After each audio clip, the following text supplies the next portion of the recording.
Paradise, California is a sleepy mountain community nestled in the foothills between the Cascade and Sierra Nevada mountain ranges.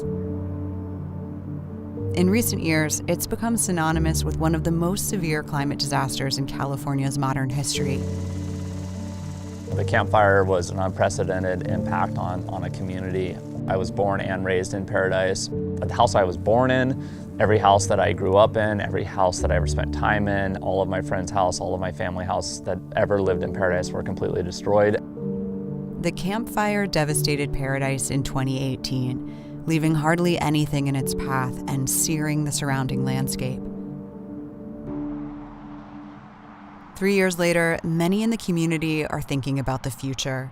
What is the best way for Paradise to protect itself from wildfire risks? Leaders in the community are turning to nature for the answers. My name is Eli Goodsell. I'm the director of the CSU Chico Ecological Reserves. Post-Camp Fire, I really had a moment of reflection on how we best could serve our communities. I really realized that doubling down on the work that we're doing around forest stewardship and forest health was really the work that needed to happen. Eli and the team he leads are part of a network of institutions that are working to heal the community while preparing for future wildfires. The work that we do here at the Ecological Reserve in respect to wildfire resilience is really, we feel like we're preparing the next generation of land stewards, which for us in a Mediterranean climate means fire.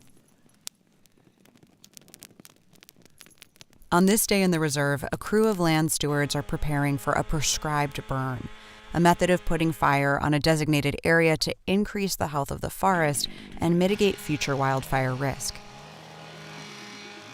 We do a lot of things at the Ecological Reserve, but one of our main focuses is fire because of living in a Mediterranean climate. The way that our organic materials are processed in the Western United States is through fire. We're not like the East Coast where it's wet enough that things are decomposing in the forest through rot and decomposition. Really that carbon cycle comes from fire in our landscapes. This kind of thinking about the future of Paradise has made its way into public policy, as the Paradise Recreation and Park District creates its own plans for a nature-based approach to wildfire resilience. Looking at the Camp Fire and lessons learned is that there's a whole bunch of things that we could do as a park district to help improve the community, improve the safety. We've latched onto this idea of a risk reduction buffer. And basically it's a greenbelt type space, except it has multiple benefits.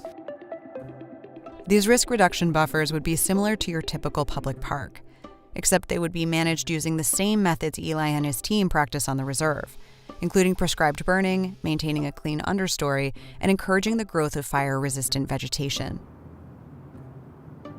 This, combined with their strategic location, would help keep a wildfire at bay, using nature to protect homes and communities.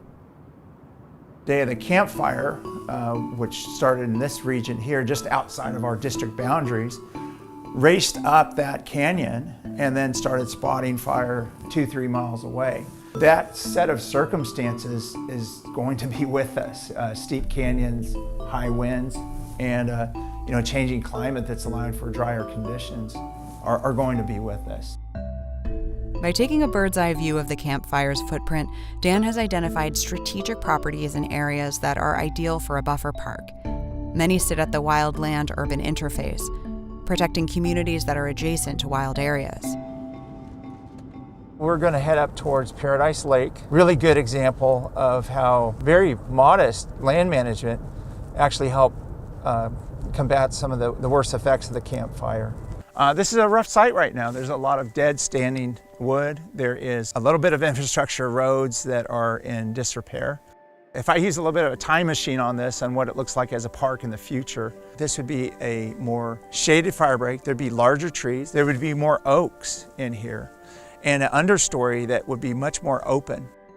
Forest scarring and evidence of the Camp Fire is also useful insight for future resilience parks. Areas where there is less tree mortality are key to understanding how the buffers would work. Pre-Camp Fire, if you looked at both sides of these roads, they would look the same. And now what you have now is a situation where a lot more mortality occurred on the eastern side of the road here, the upwind side. And then when you go further west, there's a lot more tree survivorship. There are a dozen properties that the district is working to acquire, totaling around 500 acres. Many sit atop steep slopes and take into consideration the natural behavior of fire to help defend the community.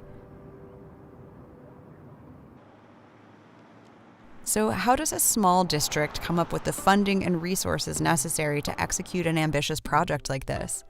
The way that we're approaching it is strictly through willing sellers. There's a lot more responsibility, a lot more obligation post-campfire on landowners that are in these high-risk areas to help protect themselves and the community.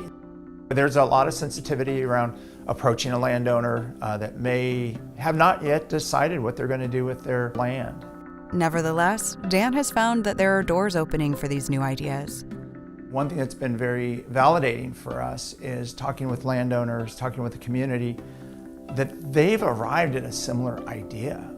Property donations have gotten the project off the ground in its early stages. But the reality is that the district must execute a large number of real estate transactions to scale the project up to its goal, and that takes resources. Our funding sources right now is a patchwork. We're creating basically little mosaic of different funding to this endpoint. Now what we're looking at is a landscape that is prone for fire, and we're looking at what would we do 2 decades before fire. Putting the district on this kind of track, one that is thinking decades into the future, is the kind of reorientation that Dan is looking for. The project has support from the Conrad N. Hilton Foundation, and Dan has a solid network of partners in the region, including the Nature Conservancy. Our approach at the Nature Conservancy is our work, we strive to have it benefit both people and nature.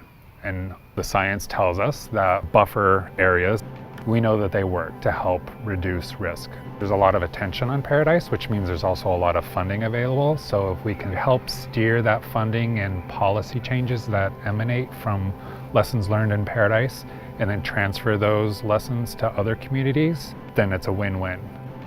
With such a large and ambitious project like the Paradise Buffer project, there are some hurdles, but also some real opportunities to reimagine how we do planning. These methods have been taking place for thousands of years. In fact, the very practices that we see on the reserve today and that would be crucial to the Buffer Park project are derived from indigenous practices. And there's been a push to make sure local tribes have a seat at the table.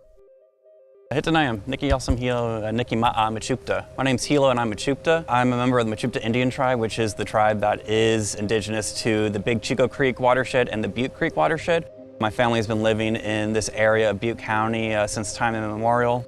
It's important to engage tribes with current land management practices because a lot of our current knowledge and our current practices are derived from Native American practices. Since the campfire, there has been a dramatic shift in this local area. A lot more people are wanting to know more about fire science, more about fire mitigation methods, more about prescribed fire. People in this area might not use the term cultural burning, but they've been talking about things such as we need to burn like the natives did. So they're well aware of the fact that we maintained the forest health through fire and that this needs to be done again. The process of doing that isn't as well known and the hurdles to doing that are not as well known, but there is a lot more conversation about it and a lot more political drive. Nature can be used not only as a resilience solution, but also as a planning tool and as a source of healing. These are the common threads shared by all those working for a safer future for Paradise. For almost a century, the de facto policy has been fire suppression. But the idea here is to turn that on its head, to accept fire as a necessary and inevitable part of the landscape and to proactively manage it. While incorporating these techniques, communities can learn from and elevate indigenous practices that have been in use for centuries. This type of project can also create jobs and provide open space assets that connect residents to nature on an everyday basis. Taken together, these tactics are key to adapting and becoming more resilient.